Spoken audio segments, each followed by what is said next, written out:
Dear students, we are revising the chapter 3, source, optical fiber sources in the optical fiber communication DET 3202. Let us first check the course outcomes. Course is optical fiber communication. Course code is DET 3202.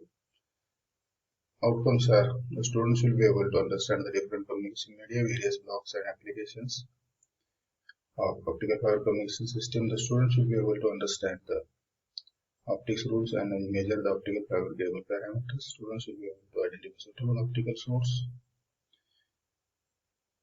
and give the application. For the given application, the students will be able to identify suitable optical detector for the given application. Student will be able to identify suitable connectors and measure the losses in the optical fiber cable. Student will be able to understand architecture of the optical network for given application. Let us check the principle of working of the optical source. As we know, there are two types of the emissions of the radiations of the photons. In the photon matter, light and matter interaction, one is spontaneous emission, second is a stimulated emission. So out of these two types, first is the spontaneous emission, in which the atom returns to the lower energy state in the entirely random manner.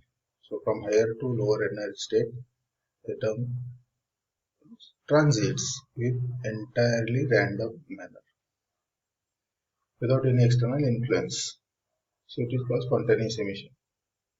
It is random in nature of the spontaneous emission process. It emits light by electronic transitions in the large number of atoms.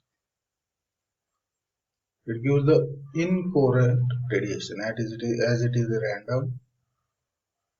It is spontaneous. The emissions are incoherent, not at all in phase. They are random. The emission process in the semiconductor is a mechanism for light generation within the LED. So this mechanism is observed in the LED. Then second type is stimulated emission.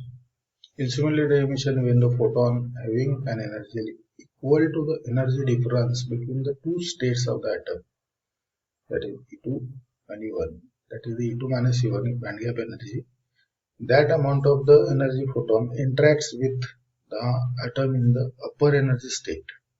When atom is in the upper energy state and the photon of gap energy interacts with that atom, it causes the atom to return to the lower energy state with the emission of the second photon.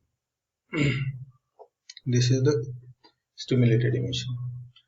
In this, it emits the photon generally of identical energy to incident photon. Incident photon is also of band gap energy amount and emitted also is of band gap energy amount.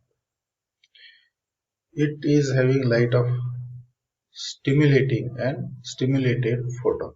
Stimulating photon and stimulated photon, light, both lights are there. These lights are in phase with each other and with the same polarization. So stimulating photon and emitted photon are in phase as well as in same polarization. Hence it is coherent radiation.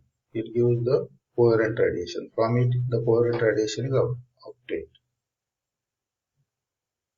It adds the incident wave and liberated wave in constructive manner. So coherency means it adds the incident as well as the emitted liberated wave in constructive manner in the wave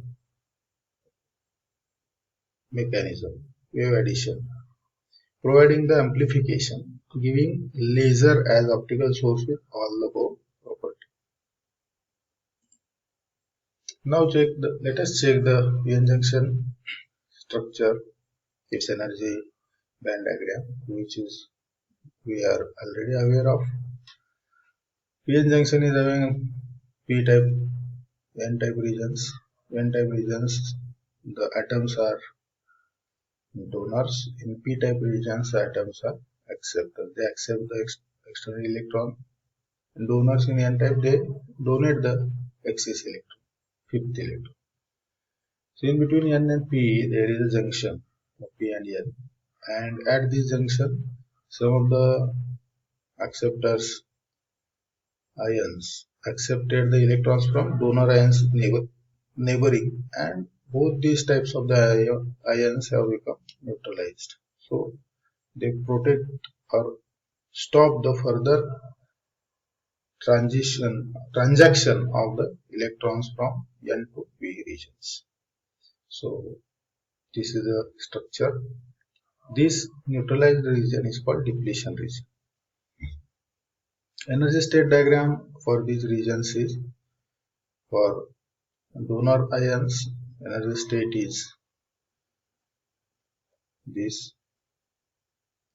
in conduction and in valence state, and for acceptance it is slightly higher in conduction as well as valence state. So this is the average Fermi-Leonard energy state.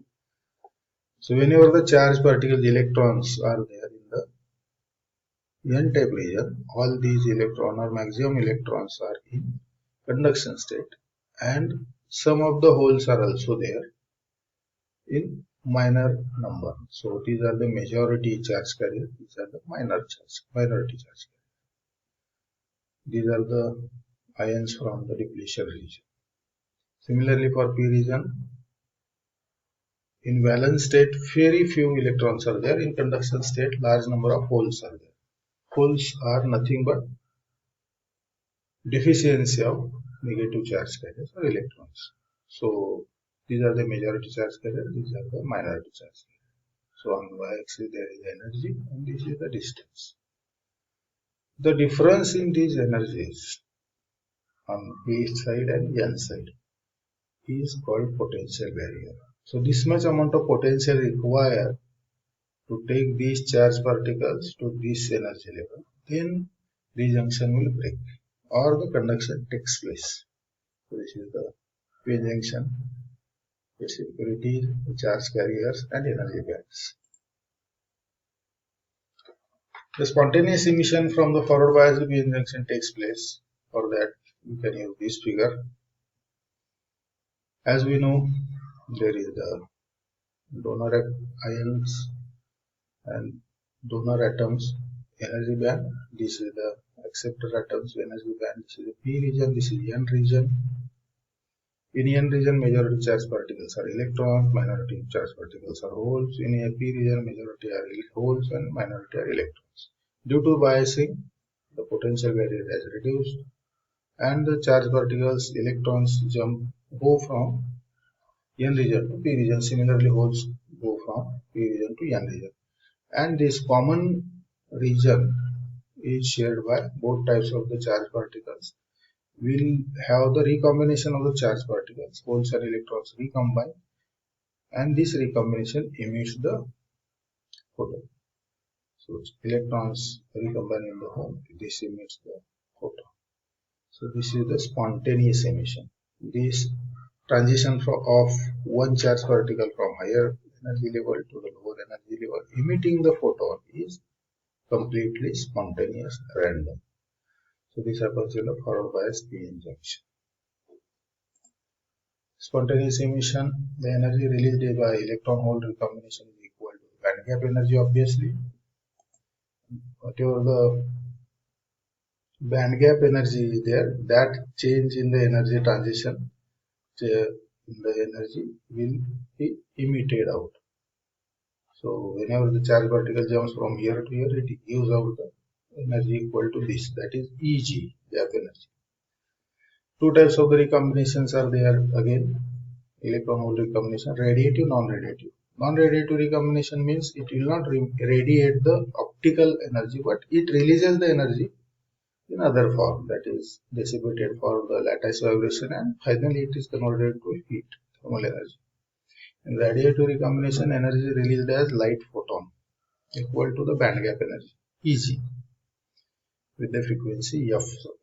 Then Eg we can write f into h into f. Eg is equal to h into f, as we know.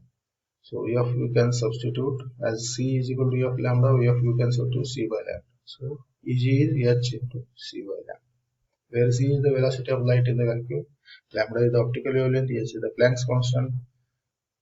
Substituting these values, that is H is 6.6 to 6 10 raised to minus 34 joule second, and C velocity of light 2.998 into 10 raised to 8 meters per second. If we substitute these H into C, we can find out lambda is equal to Eg upon H. Lambda is equal to Hc upon Eg. So Hc is substituted, then lambda is equal to 1.24 divided by Eg, where lambda is used in the micrometer. So we get the lambda in the micrometer, and we have to substitute Eg in the electron volt in this equation. So this is lambda is equal to 1.24 upon Eg is the equation.